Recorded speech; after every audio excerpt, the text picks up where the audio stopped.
Selamat pagi semuanya. Hari ini kita akan belajar sesuatu yang sangat penting dalam kehidupan sehari-hari, yaitu tentang hakikat dan tujuan berbicara. Nah, supaya pembelajaran kita lebih menarik, Ibu mau kita semua menonton sebuah video singkat terlebih dahulu. Siap, ya? Siap, Bu. Berbicara adalah salah satu kemampuan paling dasar yang dimiliki manusia. Sejak kecil, kita sudah terbiasa berbicara untuk mengungkapkan keinginan, perasaan, dan pikiran.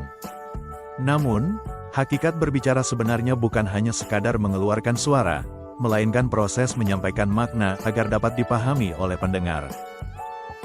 Dalam berbicara, kita tidak hanya menggunakan kata-kata, tetapi juga ekspresi wajah, intonasi, dan bahasa tubuh. Semua itu membantu agar pesan yang kita sampaikan lebih jelas dan bermakna. Tujuan berbicara sendiri ada banyak, tergantung pada konteksnya. Ada yang bertujuan untuk memberi informasi, seperti saat kita menjelaskan hasil tugas. Mempengaruhi, seperti saat berdebat atau berpidato. Menghibur, seperti ketika kita bercerita lucu kepada teman. Dan juga menjalin hubungan sosial, misalnya saat kita menyapa, berdiskusi, atau menenangkan seseorang.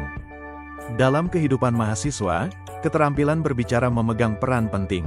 Misalnya saat melakukan presentasi, berargumentasi dalam diskusi, atau menyampaikan ide di organisasi kampus.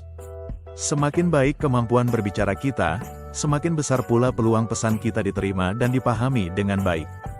Jadi, hakikat berbicara adalah proses menyampaikan pikiran dan perasaan secara sadar untuk mencapai pemahaman bersama.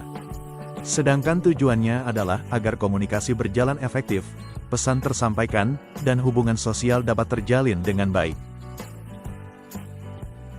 Nah, bagaimana videonya tadi? Menarik, bukan? Sekarang Ibu ingin kalian menyimpulkan isi materi tadi dalam beberapa kalimat sederhana. Coba, siapa yang bisa menyampaikan kesimpulannya? Menurut saya, hakikat berbicara itu adalah kemampuan manusia untuk menyampaikan pikiran dan perasaan dengan kata-kata agar bisa dipahami orang lain. Bagus sekali. Ada yang mau menambahkan? Tujuan berbicara itu supaya kita bisa menyampaikan informasi, mempengaruhi orang lain, atau bahkan sekedar menjalin hubungan sosial, Bu. Hebat! Jadi bisa disimpulkan bahwa berbicara bukan hanya tentang berbunyi, tetapi tentang menyampaikan makna dan menciptakan pemahaman bersama. Sebelum kita masuk ke evaluasi pembelajaran hari ini, ada yang ingin ditanyakan dulu? Mungkin ada bagian dari video tadi yang belum kalian pahami? Bu, kalau kita gugup saat berbicara di depan umum, apa itu juga termasuk bagian dari proses belajar berbicara? Pertanyaan yang bagus. Tentu saja, gugup itu wajar sekali. Justru dari rasa gugup itu kita belajar mengendalikan diri, melatih kepercayaan diri, dan memperbaiki cara kita berbicara. Ingat, kemampuan berbicara tidak muncul tiba-tiba, tapi tumbuh seiring latihan dan pengalaman. Oh, jadi intinya terus berlatih ya, Bu? Betul, semakin sering kamu berbicara di depan orang, semakin lancar dan percaya diri kamu jadinya.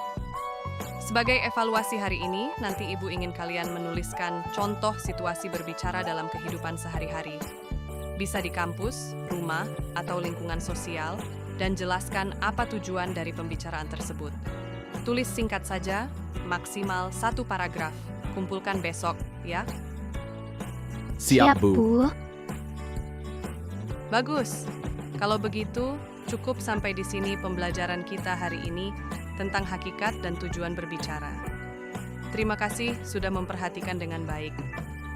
Sampai jumpa di pertemuan berikutnya. Dan jangan lupa tetap berlatih berbicara dengan santun dan percaya diri.